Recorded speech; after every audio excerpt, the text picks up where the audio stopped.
श्री लक्ष्मी नारायण भगवान की जय। लंबोदरं परमसुंदरमेकदंतं रक्तांबरं त्रिनयनं परमं पवित्रम् उद्यद्दिवाकरनिभोज्ज्वलकान्तिकान्तं विघ्नेश्वरं सकलविघ्नहरं नमामि। प्रिय दर्शकों, आप सभी लोगों के लिए प्रायः जो गांव में रहते हैं अथवा नगर में रहते हैं, शहर में रहते हैं, सभी के लिए बहुत ही उपयोगी शास्त्र विहित कुछ मनुष्य के कर्म हैं, जिनको मैं आप सभी लोगों के सामने वीडियो के माध्यम से प्रस्तुत कर रहा हूं। शास्त्र विधि के अनुसार कहते हैं, क्या कह रहे हैं? कहें शास्त्र विधि के अनुसार गृहस्थ के नित्य कर्म का निरूपण किया जाता है, जिसे करके मनुष्य देव संबंधी, पितृ संबंधी और मनुष्य संबंधी तीनों प्रकार के ऋणों से मुक्त हो जाता है। अब कोई कह दे कि हमारे ऊपर कोई ऋण ही नहीं है, आप बताते हैं, यदि कोई मानने के लिए तैयार नहीं है तो उसमें किसकी गलती है? नहीं मानता ना माने, स्वेच्छा उनकी। तो कहते हैं कि जब जातक का जन्म होता है तो उसके ऊपर 3 प्रकार के ऋण चढ़ जाते हैं। वो कोई देता लेता नहीं है, प्रत्यक्ष रूप में ऐसे नहीं देता, लेकिन वो ऋण आपके ऊपर चढ़ गए जन्म लेने मात्र से।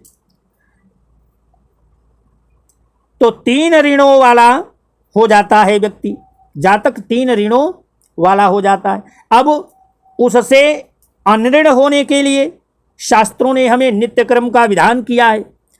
नित्य नैमित्तिक कर्म जो हमारे हैं, तो वो नित्य कर्म हमारे कौन कौन हैं?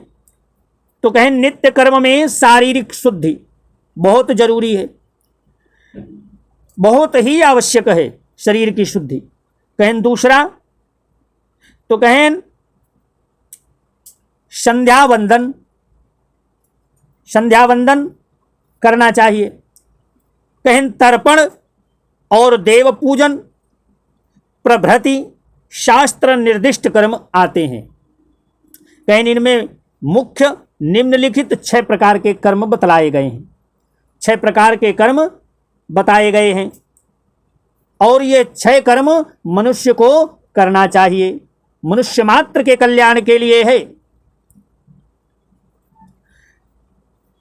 संध्या स्नानम जपश्चैव देवतानां च पूजनम। स्नान करना चाहिए, संध्या करना चाहिए, जप करना चाहिए और देवताओं का पूजन करना चाहिए। और तो कहें वैश्वदेवम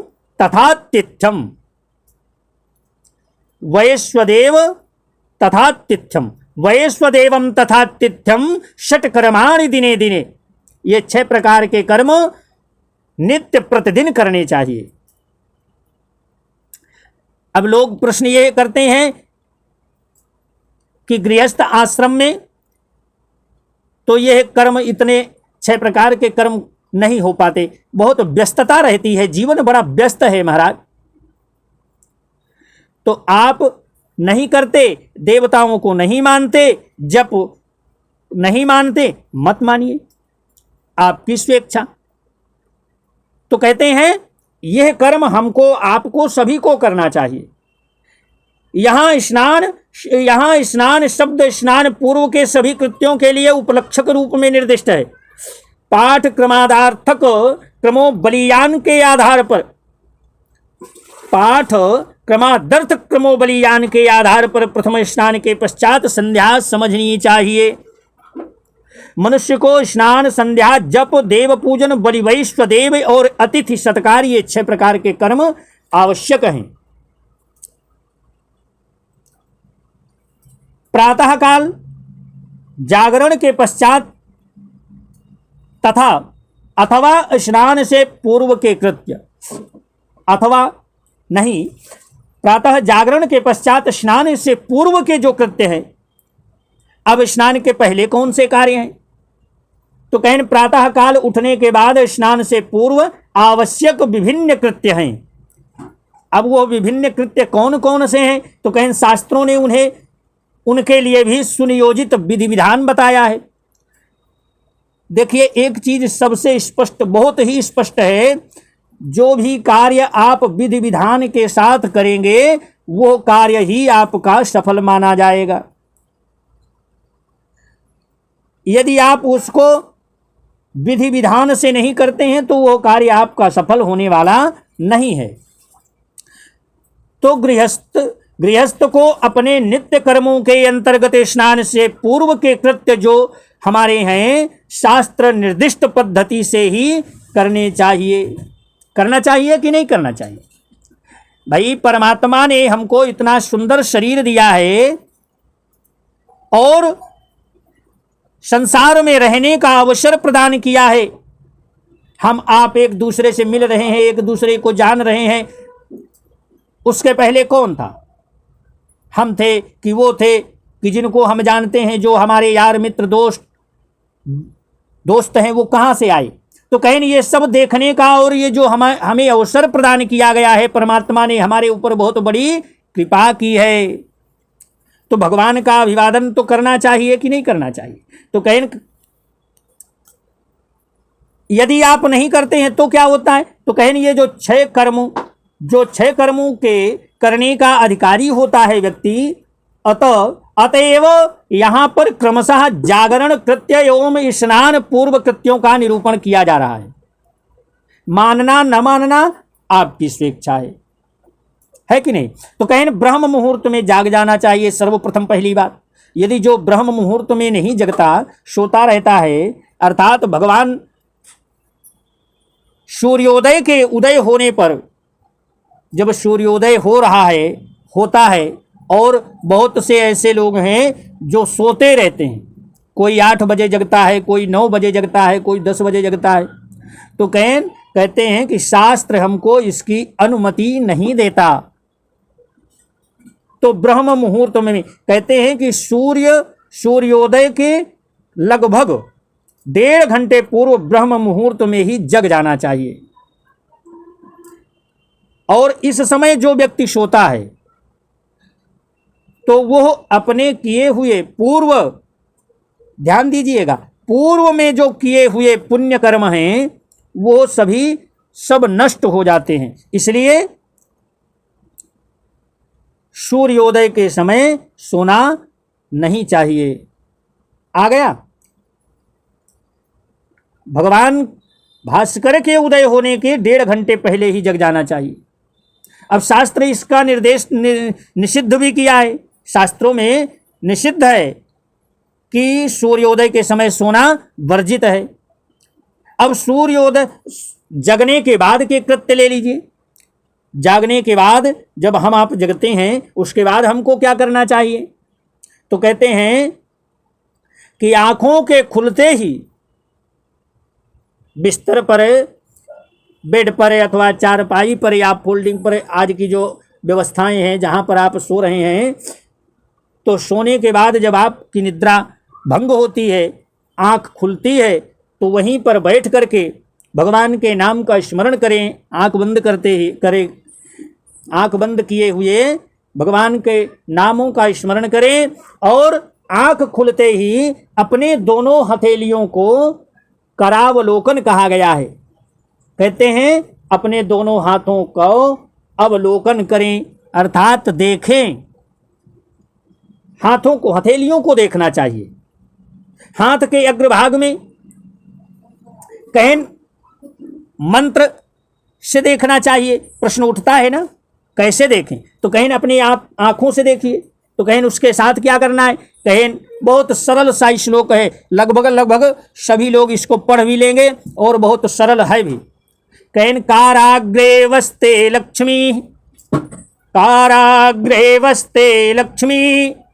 कर मध्ये सरस्वती कर मूले स्थितो ब्रह्मा प्रभाते कर दर्शनम, प्रभाते कर दर्शनम। हाथ के अग्रभाग में लक्ष्मी जी निवास करती हैं। हमारे हाथ के अग्रभाग में लक्ष्मी जी का निवास होता है। तो कहें हाथ के मध्य भाग में, तो कहें हमारे हाथ के मध्य भाग में भगवती सरस्वती का निवास होता है। तो कहें हाथ के मूल भाग में, तो कहें मूल भाग में ब्रह्मा जी का निवास, ब्रह्मा जी स्वयं निवास करते। कहें प्रातः काल दोनों हाथों का अवलोकन करना चाहिए, आवश्यक है, नितांत आवश्यक है। अच्छा, इसमें संकोच नहीं करना चाहिए। जो बातें हमारे शास्त्रों ने हमें बतलाया है उनका, उन्हीं के बताए हुए मार्ग पर हमको चलना चाहिए। अब प्रश्न उठता है कि मान लीजिए निद्रा ना खुले, तो निद्रा ना खुलने का तो भाई कोई दवा नहीं है। तो कहते हैं कि जो ब्रह्म मुहूर्त में सोता है ना, उसको नुकसान क्या होता है? तो कहते हैं कि ब्राह्मे मुहूर्ते या निद्रा, जो ब्रह्म मुहूर्त में सोता है उसके लिए, और जो जगता है उसके लिए नहीं है। कहें ब्रह्म मुहूर्त में जो सोता है उसके लिए क्या होता है? कहें वो अपना नुकसान करता है। कहें नुकसान कैसा? कहें जो आप मान लीजिए दिन भर कोई पुण्य का कार्य किए और रात्रि में जब शयन किए तो सो रहे हैं और भगवान उदय हो रहे हैं, सूर्योदय हो गया, आपको पता नहीं कितनी समय सूर्योदय हुआ। तो कहें ब्राह्मे मुहूर्ते या निद्रा सा पुण्यक्षयकारिणी अतांग करोति दुजो मोहात पाद कृच्छेण शुद्ध्यति। ब्रह्म मुहूर्त की निद्रा पुण्य का नाश करती है। हमारे जो हमने पुण्य धर्म अर्जित किए हैं वो नष्ट होते हैं। इसलिए आप सभी ब्रह्म मुहूर्त में जगिए और ये 6 कर्म प्रतिदिन करने का प्रयास करिए। धीरे धीरे आदत सी बन जाएगी तो बहुत समय नहीं लगता, थोड़े समय में हो जाता है। और यदि जो मान लीजिए नहीं जगता, सोता रहता है, तो उसको क्या करना चाहिए? तो कहें पाद कृच्छ नामक व्रत प्रायश्चित करना चाहिए। कहें रोग की अवस्था में उनके लिए छूट भी बतलाई गई है।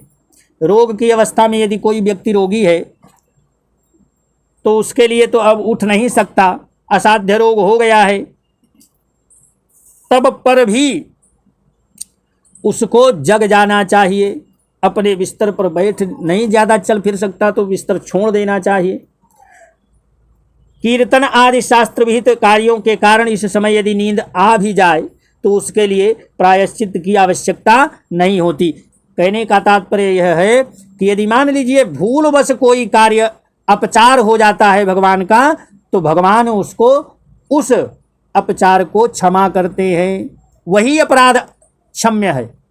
सभी अपराध नहीं, जानबूझ करके यदि आप पाप करेंगे तब तो फिर वो अक्षम्य हो जाता है ना। तो कहते हैं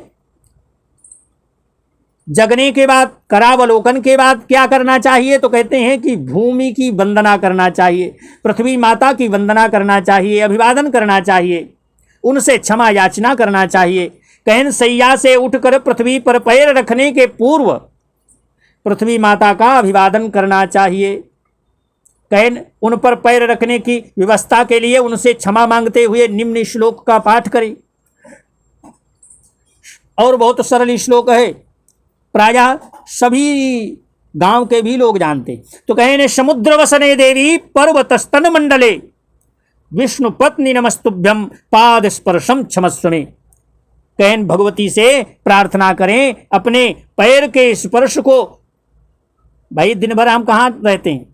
कहें धरती पर दी तो पृथ्वी माता पर, ये हमारी आधार शक्ति हैं, इन्हीं पर हम विचरण करते हैं, यहाँ वहाँ जाते हैं। तो कहें हम अपने पैर से ही चल करके जाते हैं, तो पैर से चलते हैं तो माता के ऊपर जब पैर लग जाता है तो उसके लिए हमको उनसे क्षमा मांग लेना चाहिए। और माता इतनी कृपालु है, इतनी दयालु हैं कि आपको क्षमा कर देती हैं। तो कहें समुद्र रूपी वस्त्रों को धारण करने वाली और पर्वत रूप स्तनों से मंडित भगवान विष्णु की पत्नी पृथ्वी देवी, आप मेरे पाद स्पर्श को क्षमा करें। मंगल दर्शन। अब तत्पश्चात गोरोचन, चंदन, सुवर्ण, शंख, मृदंग, दर्पण आदि ये जो कैन मंगल दर्शन है, कैन उठने के बाद यहाँ वहाँ इधर उधर की चीजों पर चित्त वृत्ति को ना ले जा करके चंदन देखें, सुवर्ण, शंख, मृदंग, दर्पण, मणि आदि मांगलिक वस्तुओं का दर्शन करें, इससे भगवान मंगल करते हैं। उसके पश्चात कहीं गुरु भगवान को प्रणाम करना चाहिए, सूर्य भगवान को प्रणाम करना चाहिए, और उसके बाद अग्नि भगवान को प्रणाम करना चाहिए, अग्नि देवता को प्रणाम करना चाहिए, उनका भी अभिवादन करना चाहिए। तत्पश्चात माता, पिता, गुरु एवं ईश्वर का अभिवादन करें।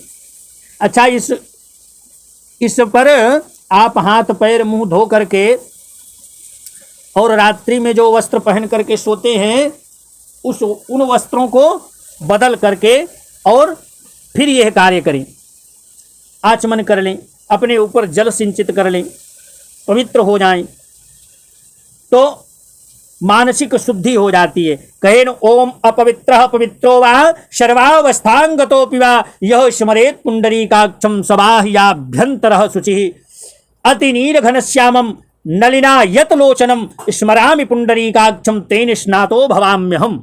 ऐसा वर्णन आता है। कहीं इसके बाद मूर्तिमान भगवान परमपिता परमात्मा का अभिवादन करें, प्रणाम करें।